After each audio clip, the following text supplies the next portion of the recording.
सभी को नमस्कार।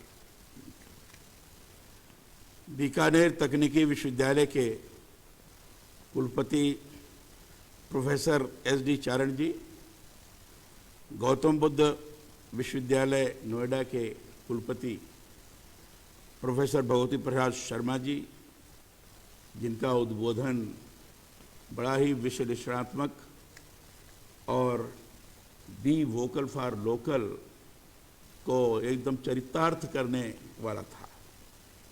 किस तरीके से व्यवहारिक रूप से उसका अपने देश में उपयोग किया जा सकता है, लाया जा सकता है, इसको भी आपने बड़े प्रभावी तौर पर इकोनॉमी नेशनलिज्म के स्लोगन के आधार पर करने की बात की। ऐसे प्रोफेसर भगवती प्रसाद शर्मा जी, यहाँ उपस्थित सभी प्राध्यापकगण, अभिभावकगण, अधिकारीगण और सभी भाइयों और बहनों, छात्र बंधुओं, अभी प्रोफेसर भगवती प्रसाद शर्मा जी ने बड़ा ही प्रभावी तौर पर बी वोकल फॉर लोकल के संबंध में बात रखी। भारत किस क्षेत्र में पीछे है, इसको भी आपने बड़े ही अपने आंकड़ों के माध्यम से दर्शाने का प्रयास किया। आपने स्वयं बताया कि मैन्युफैक्चरिंग के क्षेत्र में हम बहुत पीछे हैं, चाइना बहुत आगे है, और इसीलिए मैन्युफैक्चरिंग हमारे यहाँ आवश्यक है। जो बी वोकल फॉर लोकल की हम बात करते हैं, उसमें मैन्युफैक्चरिंग का बहुत बड़ा स्थान है। हमें पता है कि पहले भारत के अंदर छोटे छोटे उद्योगों का ही विस्तार था। कुटीर उद्योगों के माध्यम से ही अपने आर्थिक स्थिति को बड़ा प्रभावी तौर पर आगे बढ़ाने में सफल हुए थे, सक्षम हुए थे, और उन्हीं के उत्पाद को हम दुनिया के देशों में निर्यात भी करते थे, और उसके कारण हमारी आर्थिक स्थिति बड़ी अच्छी हुई थी। आज कोविड-19 के इस संकट में स्थानीय वस्तुओं का महत्व सिद्ध हो गया है। अब लोग फिर अनुभव करने लगे हैं कि स्थानीय आधार पर उत्पादन बहुत आवश्यक है। स्थानीय लोग ही थे जिन्होंने इस संकट के दौरान भारत की मांग को स्थानीय मानव श्रम से स्थानीय स्तर पर पूरा किया। अब समय आ गया है कि स्थानीय सामान बनाने वाले लोगों की मदद की जाए। हर भारतीय का कर्तव्य है कि वह स्थानीय उत्पादों को खरीदे और स्थानीय उत्पादों और उत्पादन करने वालों के प्रति मुखर भी हो, जिसको प्रोफेसर शर्मा ने बड़े ढंग से प्रस्तुत करने का प्रयास किया है। यह हर भारतीय का ये विशेष रूप से दायित्व बनता है कि इस बात पर ध्यान दे कि हम स्थानीय उत्पाद को ये कहकर किनारे न करें कि अरे ये तो इधर ही का बना है, इससे हमारा क्या है, हम तो बाहर की चीज लेंगे, जो सामान्य तौर पर लोगों के मन मस्तिष्क में विद्यमान है। इस मानसिकता को समाप्त करके स्थानीय उत्पादन के प्रति मुखरता के साथ उसको आगे बढ़ाने की आवश्यकता होगी। स्थानीय सामान न केवल खरीदना है, बल्कि उन पर हमें गर्व भी करना है कि हमारे द्वारा बनाया हुआ माल है, अच्छा होगा, और अगर इसमें कहीं गुणवत्ता की कमी है तो उसे सुधारने का प्रयास भी किया जाएगा, उसके लिए उत्प्रेरित भी किया जाएगा। यह बार बार लोगों के मन मस्तिष्क में डालने की आवश्यकता है। वर्तमान में कोविड-19 महामारी के इस समय में भारतीय उत्पादन, स्थानीय बाजारों और स्थानीय आपूर्ति की श्रृंखलाओं को महत्वपूर्ण रूप से मान्यता हमें देनी पड़ेगी। कोविड-19 ने हमको सिखा दिया है कि भारत का स्थानीय उत्पाद महत्वपूर्ण है। संकट के समय लोगों की मांग वास्तव में स्थानीय स्तर पर ही पूरी होगी और हो रही है। अब स्थानीय उत्पादों के बारे में मुखर होने, इन्हें वैश्विक बनाने में सहायता करने का भी समय आ गया है। देश के 130 करोड़ देशवासियों का लोकल उत्पादों के प्रति संकल्प दृढ़ विश्वास ही भारत को लोकल के लिए वोकल और वोकल से फिर ग्लोबल बनाया जा सकता है। यह हमारे स्थानीय ब्रांडों को वैश्विक उपस्थिति के लिए भी प्रेरित करेगा। अनेक भारतीय उत्पादों में वास्तव में वैश्विक होने की क्षमता है। यदि भारतीय स्थानीय के लिए मुखर हो जाएं, तो उत्पाद बनाने वाली देश की सूक्ष्म, लघु और मध्यम कंपनियां विश्व में विशिष्ट पहचान बना सकेंगी, जिसे एमएसएमई कहते हैं। और एमएसएमई हमेशा देश की आर्थिक अवस्था को सुदृढ़ करने में सहयोगी रही है। भारत की आज़ादी के पश्चात प्रारंभ में ही छोटे छोटे उद्योगों पर ज़्यादा जोर देने की बात की गई थी। उसके लिए कुछ सुनिश्चित भी तय किया गया था कि इतना हम व्यय करेंगे ताकि छोटे उद्योग अधिकाधिक मात्रा में विकसित हों और उसके माध्यम से देश की आर्थिक व्यवस्था को हम सुदृढ़ कर सकेंगे। लेकिन जैसा होना चाहिए था वो नहीं हो पाया। आज उसकी आवश्यकता प्रतीत हो रही है। और एमएसएमई के बारे में सामान्य तौर पर कहा जाता है, मैन्युफैक्चरिंग की बात आपने की, तो लगभग 35% हिंदुस्तान में मैन्युफैक्चरिंग का हिस्सा एमएसएमई है और 45% एक्सपोर्ट की दृष्टि से भी एमएसएमई अपनी महत्वपूर्ण भूमिका निर्वहन करता है। 12 करोड़ से ज्यादा लोगों को रोजगार प्रदान करता है। और ये एमएसएमई छोटे छोटे उद्योगों को अगर इसी के साथ आगे बढ़ाने का प्रयास किया गया, मेक इन इंडिया का नारा दिया गया, उसको ध्यान में रखकर किया गया, तो निश्चित रूप से बी वोकल फॉर लोकल की स्थिति को हम अच्छी तरह से चरितार्थ कर सकते हैं।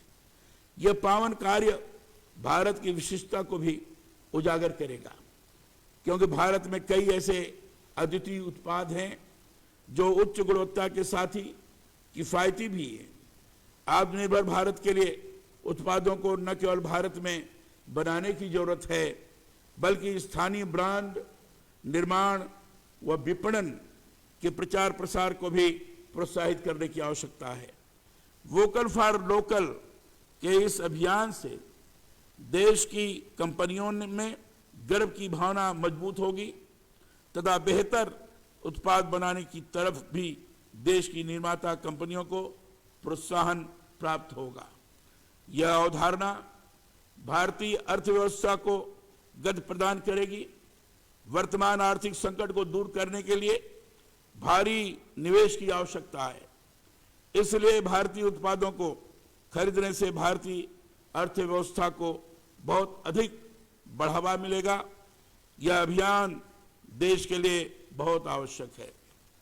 भारत दुनिया में सबसे बड़ा और सबसे तेजी से बढ़ने वाला बाजार है। कोविड काल ने हमें यह सिखाया है कि आपात स्थिति में देश में बनी वस्तु ही देश की जरूरत को पूरा कर सकती है।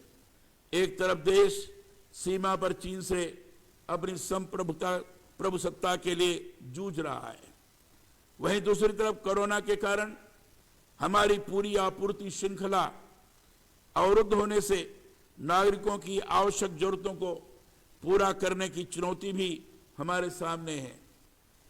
ऐसे समय में यह समझ में आता है कि अपनी आवश्यकताओं के लिए देश की निर्भरता किसी बाहरी देश पर होने से काम नहीं चल सकता है। यह देश में बने उत्पादों से ही संभव है। अर्थव्यवस्था की मजबूती के लिए स्थानीय मॉडल पर विचार करने का अब समय आ गया है।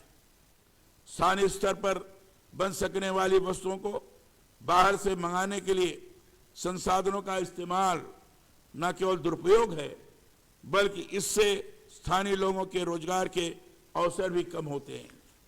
आज आवश्यकता है कि देश का मजदूर जो संकट की घड़ी में गांव वापस लौटा है, वह आत्मनिर्भर बनने के लिए कृषि, लघु उद्योग, हथकरघा उद्योग धंधों से जुड़े। ये बड़ा महत्वपूर्ण है, जिसके तरफ हमारे प्रोफेसर शर्मा ने भी संकेत किया है। कृषि को हम इस तरीके से आत्मनिर्भर बनाएं, कृषि के माध्यम से ही इतने अधिक उद्योग स्थापित किए जा सकते हैं जो स्वयं भारत को आत्मनिर्भर बना सकने में सक्षम हो सकता है। देश में प्रतिभा और हुनर की कमी नहीं है। देश के नागरिकों ने हर स्तर पर यह सिद्ध कर दिया है, किंतु धीरे धीरे उचित अवसरों की कमी के कारण प्रतिभाएं देश के बाहर जाने को मजबूर होती चली गई। अब पुनः एक बार ऐसा समय आ गया है कि जिसमें हम ऐसे अवसर बना सकते हैं कि जिससे देश में शोध व विकास मजबूत हो तथा अपनी जरूरत की सभी चीजें हम स्वयं बनाने में सक्षम हो सकें। यह हमारे देश की युवा प्रतिभाओं को आगे बढ़ाएगा और हमारी सोच को भी वोकल फॉर लोकल बनाएगा। देश में इस तरह का आंदोलन चलाए जाने की आवश्यकता है। पहले भी ऐसे आंदोलन हुए 1905 में। उस समय बंगाल की तरफ से भी काफी तेजी के साथ गोखले वगैरह थे, बड़ी तेजी के साथ इस आंदोलन को आगे बढ़ाने का प्रयास किया गया था।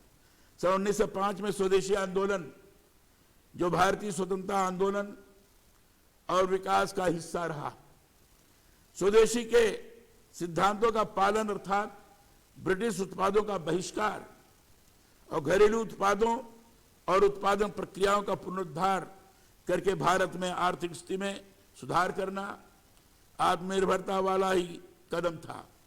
ब्रिटिश साम्राज्य को हटाने के उद्देश्य से भारतीय राष्ट्रवाद की एक आर्थिक रणनीति तब बनी थी, जिसमें हमें सफलता भी मिली। यह आंदोलन काफी सफल रहा और पहले 2 या 3 वर्षों में ही ब्रिटिश शासन विशेष रूप से कपड़े के आयात में भारी गिरावट आई थी। गांधी जी का वो चरखा, ये केवल चरखा नहीं था, वो भारतीय उद्योग संस्कृति का प्रतीक था, कुटीर उद्योगों का प्रतीक था। और उस प्रतीक को ध्यान में रखते हुए कैसे कैसे गांव-गांव में छोटे छोटे कुटीर उद्योग धंधों का विकास किया जाए, उसको आगे बढ़ाया जाए, इस दिशा में चरखा को प्रतीक के रूप में मानकर गांधी जी ने इसको आगे बढ़ाने का प्रयास किया था। बाकी के उस समय के तत्कालीन नेताओं ने भी इसको आगे बढ़ाने का प्रयास किया था, जिसके कारण एक बार ब्रिटिश हुकूमत को भी लगने लगा कि जिसके आधार पर भारत का आर्थिक स्वरूप निर्भर होता है, जिसको हम ध्वस्त करना चाह रहे थे, इनके कारण स्वतंत्रता आंदोलन के अंतर्गत उसको आगे बढ़ाने का प्रभावी तौर पर प्रयास किया जा रहा है और इसलिए वो कुछ हद तक सफल हुआ था। 2014 में मेक इन इंडिया की आवश्यकता, मेक इन इंडिया की अवधारणा को स्वदेशी के आंदोलन के रूप में देखा गया। इसका उद्देश्य भारत की अर्थव्यवस्था को मजबूत करने और बेहतर औद्योगिकी के माध्यम से, प्रौद्योगिकी के माध्यम से विकास सुनिश्चित करने और माल का उत्पादन करके देश के भीतर रोजगार सुनिश्चित करने के लिए था। साथ ही एफडीआई को आमंत्रित करने, अधिक उद्यमियों को प्रेरित करके विकास को बढ़ावा देने के लिए नई तकनीक का विकास करना भी था। इन आंदोलनों ने न केवल भारतीय उपभोक्ताओं बल्कि वैश्विक रूप से भी स्थानीय ब्रांडों के लिए बहुत अधिक प्रोत्साहित किया। आज के जो सोशल मीडिया व सूचना तकनीकी के इस समय में इस पूरे अभियान को तेज गति से जनमानस तक पहुंचाने का अवसर भी दिया है। कोविड के इस आपातकाल के दौर ने जीवन के ऐसे मोड़ पर हमें लाकर खड़ा कर दिया है जिसके बारे में हमने कभी स्वप्न भी नहीं देखा था, न सोचा था, न उस प्रकार की कल्पना भी थी। जीवन की सभी गतिविधियों को रोक दिया है, किंतु साथ ही एक अवसर भी प्रदान किया है कि हम कुछ गंभीर और महत्वपूर्ण निर्णयों को भी ले पाएं।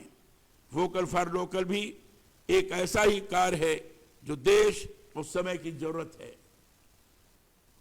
प्रधानमंत्री जी ने इसी लोकल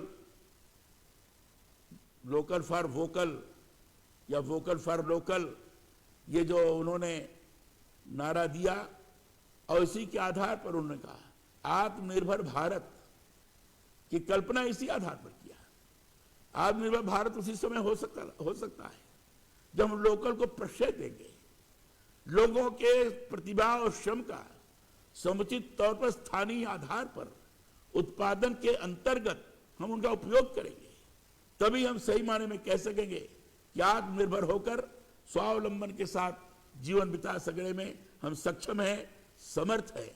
और इसलिए आत्मनिर्भर भारत इसी रूप में हो सकता है और इसलिए इसको विशेष ध्यान देने की आवश्यकता है। और इसीलिए जब उन्होंने घोषणा किया था कि हम इसके लिए 20 लाख करोड़ इसके लिए व्यय करेंगे और उसमें लगाने का प्रयास किया गया था, उसके पीछे यही एकमात्र लक्ष्य था कि किस तरीके से आत्मनिर्भरता हम प्राप्त कर सकते हैं और लोग वोकल फॉर लोकल के लिए किस तरीके से अधिकाधिक स्थिति का हम निर्माण कर सकते हैं और उसके प्रति लोगों को जागरूक कर सकते हैं। भारत का परंपरागत ज्ञान विश्वविख्यात रहा है। भारत के ज्ञान को आज तक किसी ने चुनौती नहीं दी। हमारा सदियों का गौरवपूर्ण इतिहास रहा है। अब समय आ गया है कि अपनी आत्मनिर्भरता से भारतवासी अपने देश की क्षमताओं से अवगत हो और पुनः विश्व में भारत को एक समृद्धशाली राष्ट्र के रूप में स्थापित करें।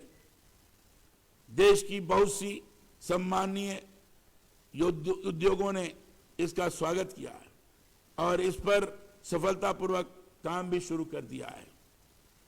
मुझे इस वेबिनार में आपने बुलाया और मुझे सौभाग्य प्राप्त हुआ आदरणीय श्री शर्मा जी को सुनने का। शर्मा जी के बारे में मुझे जानकारी है, 2 बार आपने WTO में प्रतिनिधित्व किया भारत का, और जिस तरीके से आपका मौलिक चिंतन दिखाई पड़ा और उस मौलिक चिंतन के आधार पर आंकड़ों को समक्ष रखते हुए कैसे हम भारत को आगे बढ़ा सकते हैं, कैसे हम लोकल को और अधिक प्रश्रय दे सकते हैं, इसके बारे में शर्मा जी ने उदाहरण के साथ बड़ा ढंग से चीजों को प्रस्तुत किया है। शर्मा जी को मैं सुना हूं, मुझे बहुत अच्छा लगा है और इसलिए मैं बार बार सुनना चाहूंगा। जब भी शर्मा जी का मुझे पता लगेगा तो मैं जरूर सुनूंगा, क्योंकि एक से एक नई दिशा भी प्राप्त हुई है और आपके इस मौलिक चिंतन के आधार पर सही माने में अगर इसको व्यवहारिक स्वरूप प्रदान किया गया तो निश्चित रूप से आत्मनिर्भर भारत, नया भारत जो हमारा प्रधानमंत्री का कथन है, स्लोगन है, निश्चित रूप से व्यवहारिक धरातल पर दिखाई पड़ेगा। इसमें मुझे कोई संदेह नहीं दिखता है। इस वेबिनार के लिए मैं बहुत श्रीमान कुलपति महोदय को धन्यवाद देता हूं और इतनी बात कहकर अपनी बात मैं समाप्त करता हूं। बहुत धन्यवाद।